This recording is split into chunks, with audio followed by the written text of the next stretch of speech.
we talked about business and ethics. Let's talk about ethics in college.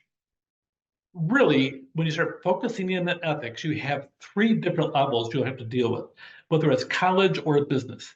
You, as an individual, will have values. Then you have to deal, if you're going to get employed or you go to school, you have to some level of a top management philosophy. I have to tell you, do you always agree with the philosophical values of your professors?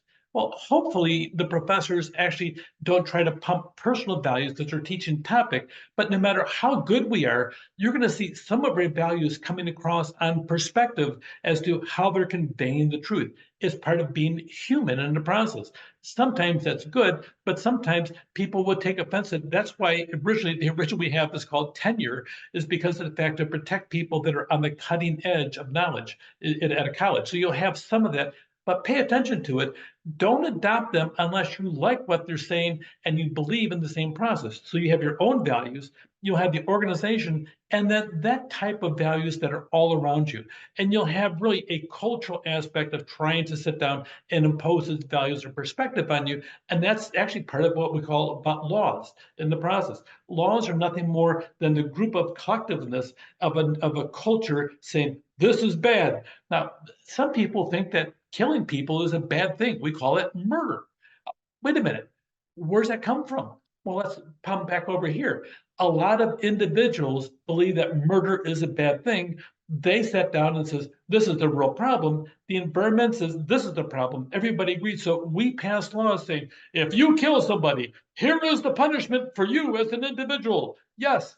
So we passed a law. Frankly, I don't know about you. I think it's a good law. Okay. So that being said, we have a whole series of collective values that get together. And with those values, whether it comes from a religious orientation, a personal perspective orientation, or a cohesive way to keep society together, we pass laws and we create that, which is a big factor. Now, when it comes to organizations, let's talk about the different aspects of setting ethical standards. There's two different rules, and you have to know these for our testing material, but also if you're going to be successful in the world of business. Sometimes you may be put in a situation where your boss may ask you, what do you think we ought to do about this? Well, there's two different kinds of codes of ethics.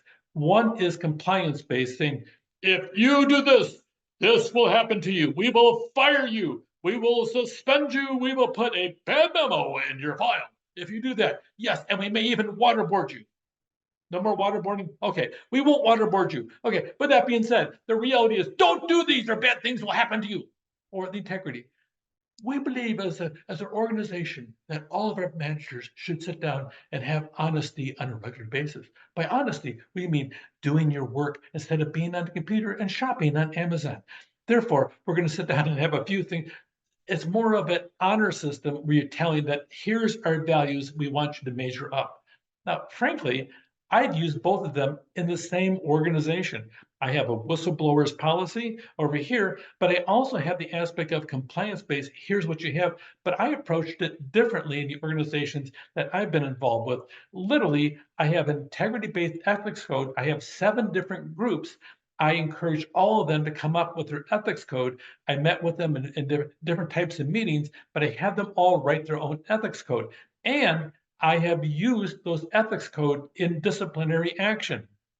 Based upon this, as a manager, we agreed for our management group that here is over here, and you violated this, and you violated this. Further, the board policy is this, you violated this. So based upon this, you are suspended for a period of 30 days. That actually is the content of a memo that I use using both of these different aspects over here. Here is one of the sweetest aspects. Yes, I know it's Hershey. Did you get it? I'm just trying to kiss up the Hershey's. Hopefully you got that one too. But here is a basic code of ethics. Our commitment to consumers. It's pretty clear, isn't it? Okay. Our commitment to the marketplace. I'll let you read it, except I'll read this one. We deal fairly with our business partners, competitors, and suppliers, acting ethically and upholding the law is in everything we do. That's a pretty strong statement. And if somebody violates that and they make this so public that I have it over here, what about the aspect of what would happen over here? Here's their commitment to stockholders, their commitment to global community. Frankly, Hershey's has their act together on this whole thing of being out there telling people, we believe in ethics in the following areas over here. Here's our belief system. Well, I don't know about you, But if I was ever offered a job at Hershey's and I was at the point of wanting to change careers, I would look seriously at Hershey's. Not only is it a sweet job, but by the time you're all done, it really seems to have a place overall with some kind of sense of philosophy as to what's expected by the company and its employees in the process. Ideally, for ethics, yeah, and the compliance base over here, you conform to these standards over here. Okay, integrity base, conform to outside standards, laws, and regulators. Over here, objective, avoid criminal conduct, enable responsible. There's a little bit different philosophy over here. This is almost a fear punishment based one for compliance based ethics. And over here, you have one that's built upon trust with integrity based ethics code. Totally different philosophies, but you can blend them together. Got ethics, unethical leadership. They have a personal issue with their boss is one thing, but reporting to a person who's behaving unethically is another. That really is the problem because what if your boss is somebody that you totally disagree with? And what would you do with bad behavior? A toxic workplace culture. You're hemmed in by unethical leadership, and the whole workplace culture is toxic. What do you think of leaders that think nothing of taking bribes? I've seen this happening, and you're sitting over there wondering what in the world is going on in the process over here. Somebody takes somebody to lunch, they tell you this is their position for negotiations, and then the next day they flip and secretly negotiate behind your back in the process, and it happens to be your boss. What do you do? In my case, I left to a different organization. So sometimes these things happen, and you need to make a decision as to whether or not you can continue in that toxic environment and always has somebody always constantly second guess you, and you don't know why they're second guessing you. Discrimination and harassment.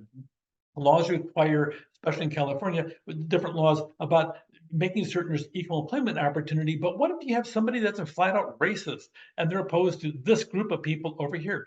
What do you do with that? Okay, how do you deal with that? If it's organizationally, okay, you may not be in a position to sit down there and make a change on it. And if you report it, you may also be branded so that sometimes you need to leave. Sometimes you need to sit down and make a stand. It depends who you are and how strong it is. If you report these things and if you resist discrimination and you're vocal about it, you can and you will lose friends. We had a situation where just for a friendship aspect over here in our neighborhood had nothing to do with work, but it really affected her personal life. My wife went out with this one gal. They were shopping together, and one clerk was over here, and she was doing fine. She went to take a break, and a worker of a different ethnic group came over, and our neighbor treated her poorly, and it looked like it was primarily based upon race only. My wife confronted her, and we ended up losing friends over the aspect of discrimination. Sometimes it's good to get those people out of your life. Your life is usually better, but make certain that the people you hang with have the same kind of values that you have in the process. Also, make certain the workplace you have, make certain the college colleagues that you have similar values in the process. You never know. If you're in a college class and you're taking one of these classes over here, the people you have in a work group, one of them may be on a selection committee someday, and you may depend upon them for a job. So make certain you treat them pretty well in the process, but make certain you know who they are. Unrealistic and conflicting goals.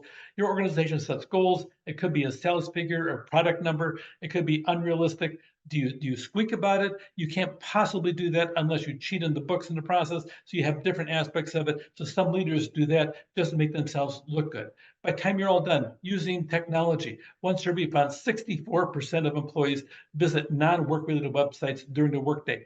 Let me tell you, I suspect that of that remaining 36%, some of those also visited those work sites also in the process. So company technology, there are blockers out there and everything else, but probably the best blocker is the people themselves. So got ethics, you have the ethics in your life, make a decision as to what you feel is appropriate and what you would never violate. And or if your organization is doing these things, that you'll do your best to get out of it or try to make a difference for a good, solid perspective, but make certain it's based upon solid values that make sense, not just to you, but to other people around you, that you're not extreme, but sometimes even being extreme, sometimes it's called leadership. Take care.